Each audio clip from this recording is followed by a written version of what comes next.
All right, crazy finish here at the end of the Jets-Broncos game. Let's start here. So obviously it's been kind of a slog for both offenses here. It's a 10-9 game for the Jets, but hey, if you can get in field goal range, kick the game-winning field goal, it's a 1 o'clock game. No one's really watching up until this point anyway. Who cares? Get out of here with a win.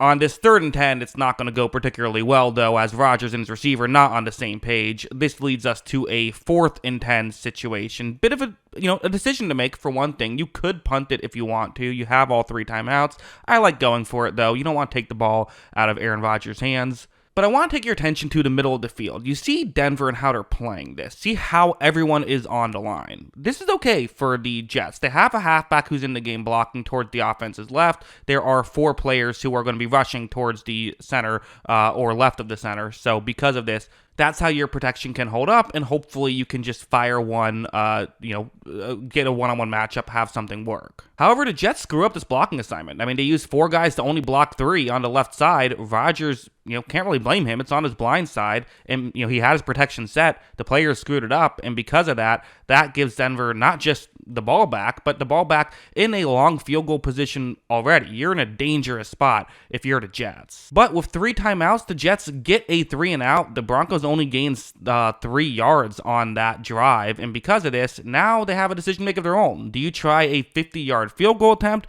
Do you go for it on a 4th and 7 and hope that you can win the game right there, or do you punt it away? I punt it away, given the way these defenses are playing. I don't really think the advantage of being up 3 is worth the risk of if you miss it, you're giving the Jets great field position. That's just how I view it.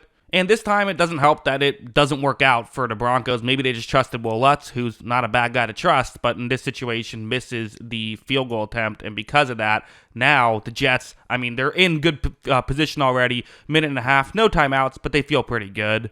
And it certainly helps that it only takes them 2 plays to get down the field. Watch, as they have this play that ends up going for more than you expected. This next one, which doesn't get caught, but there's flags. You get the ball in long field goal position, 1st and 10 at the 36-yard line, right on that field goal target line for your kicker. But you want to gain more yards, and honestly, you want to kill the rest of the clock, right? 1 minute and 4 seconds left. You'd love to just get rid of this play clock.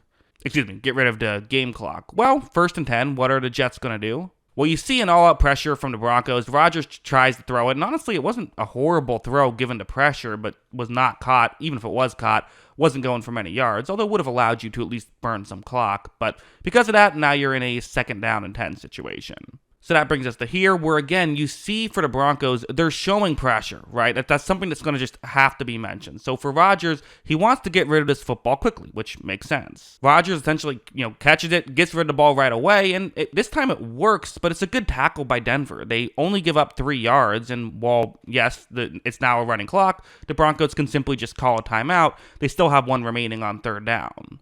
So now we are here. It's a 3rd down and 6 situation. The Broncos, if they get a stop here, they can call a timeout. So, really, incompletion is a little worse than getting tackled inbounds, not past the 1st down marker, but not that much worse. And again, you see the Broncos are showing all-out blitz. Rodgers wants to just set up an easy field goal. Let's just gain some, positive yards right here. You see, he takes the snap. He's going for a big play right here, but this is not really there. For one thing, again, pressure comes as you expect with the all blitz. Has to throw off balance.